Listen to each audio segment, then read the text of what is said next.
शिरूर लोकसभेच्या घाटात अमोल कोल्हेंच्या विरोधात अजित पवारांनी शिवाजी आढळराव पाटलांना शर्यतीसाठी उतरवलं आहे।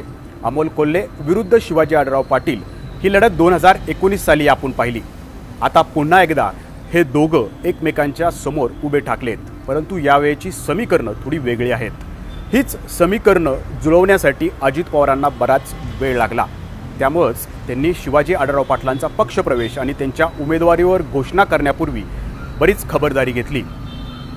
अजित पवारांनी जरी ही खबरदारी घेतली असली तरी मंगळवारी शिवाजी आढळराव पाटलांचा पक्षप्रवेश आणि त्यांच्या उमेदवारीवर घोषणा करताना पक्षांतर्गत नाराजी नाट्य पुन्हा एकदा उफाळून आलं। त्याचवेळी दिलीप वळसे पाटील आणि शिवाजी आढळराव पाटील यांच्यात गेली 20 वर्ष कशी मिलीभगत होती हे देखील या निमित्तानं अधोरेखित झालं। मंगळवारी शिरूर लोकसभेत नेमक्या काय घटना घडल्या हेच आपल्याला या वेब एक्सप्लेनरमधून पाहायचं आहे। मी नाजिम मुल्ला तुमचं एबीपी माझाच्या या वेब एक्सप्लेनरमध्ये स्वागत करतो। माझ्यासोबत आहेत कॅमेरामन राजेश बिडकर। तर मंगळवारी शिवाजी आढळराव पाटलांचा या ठिकाणी पक्षप्रवेश झाला। अजित पवारांनी त्यांच्या हाती घड्याळ बांधलं आणि त्यांच्या उमेदवारीची घोषणा केली। हे करण्यासाठी अजित पवारांनी बराच वेळ घेतला होता। याआधी खबरदारी घेतली होती की आढळरावांना जे नेते विरोध करतायत त्यांची नाराजी अजित पवारांनी दूर केली होती। यासाठी त्यांनी गेली महिनाभर बरेच प्रयत्नही केले होते आणि अखेर अजित पवारांना वाटलं होतं की ही नाराजी दूर झाली आहे। त्यामुळंच मंगळवारी त्यांनी आढळरावांचा पक्षप्रवेश घेतला, परंतु त्याच मंचावरती पुन्हा एकदा हे नाराजी नाट्य उफाळून आलं। दिलीप मोहिते पाटील खेड आळंदीचे अजित पवारांचे शिलेदार, त्यांनी या मंचावरून माझं आणि आढळरावांचं वैर हे वैयक्तिक नव्हतं असं सांगितलं, परंतु त्याच वेळेला त्यांनी एक इशारा आढळराव पाटलांना दिला की मागं दादांनी आम्हाला सांगितलं अमोल कोल्हेंचं काम करण्याचं दिवसची रात्र केली सगळ्यापर्यंत, तुम्ही थोडा विश्वास आमच्यावर ठेवा, आम्ही काम केल्याशिवाय राहणार नाही एवढंच तुम्हाला या निमित्तानं सांगतो। पण गैरविश्वास दाखवला तर माझं नाव दिलीप मोहिते एवढंच तेही तुम्हाला सांगतो असं त्यांनी या ठिकाणी नमूद केलं। दुसरीकडे भोसरीचे माजी आमदार विलास लांडे हे सुद्धा या मंचावर येणं अपेक्षित होतं। त्यांचा या फ्लेक्सवरती फोटोसुद्धा होता, परंतु विलास लांडे शिवाजी आढळराव यांच्या जागी तीव्र इच्छुक होते। मात्र त्यांना 2019 प्रमाणेच पुन्हा एकदा डावलण्यात आलं, त्यामुळं ते खूप नाराज आहेत असं म्हटलं जात होतं आणि त्यांची इथली अनुपस्थिती या नाराजीवरती शिक्कामोर्तब करणारी ठरली। तिसरीकडं महायुतीचे भोसरीतले भाजपचे आमदार महेश लांडगे यांचाही फोटो या पक्षप्रवाशाच्या फ्लेक्सवरती मंचावरती होता, परंतु त्यांनीही या ठिकाणी पाठ फिरवली।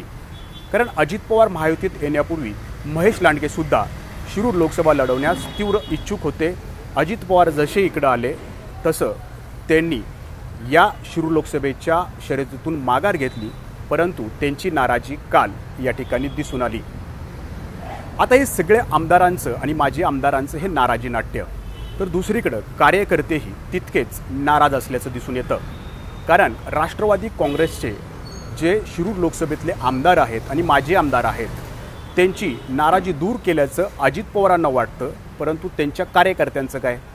कारण हे सगळे कार्यकर्ते आपापल्या आमदारांना आणि माजी आमदारांना सांगतात की तुम्ही विधानसभेच्या वेळेला आम्हाला बोला, लोकसभेच्या वेळेला आम्ही आमचा निर्णय घेऊ।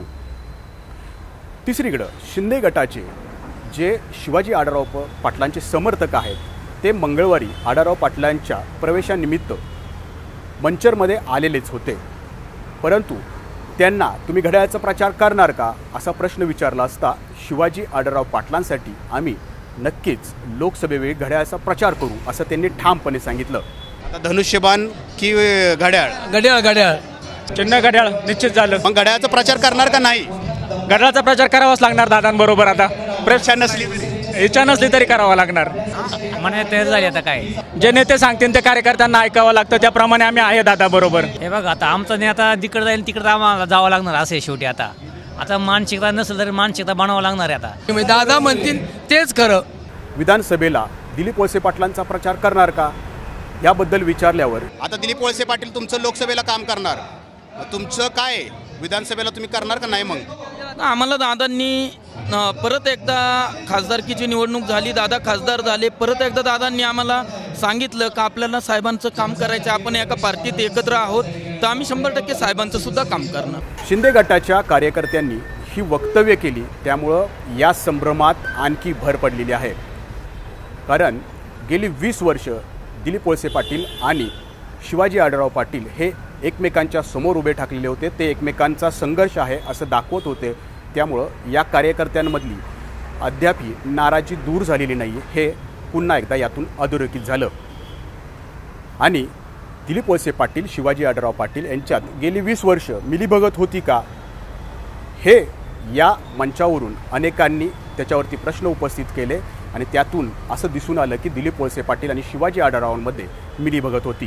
कारण प्रदेशाध्यक्ष सुनील तटकरे यांनीच लोकसभेला आंबेगावचे लोक शिवाजी आढळरावांना मतं द्यायची आणि विधानसभेला दिलीप वळसे पाटलांना मतं द्यायची. त्यामुळं आंबेगाव तालुक्यातलं हे राजकीय गणित आम्हाला न कळणारं होतं.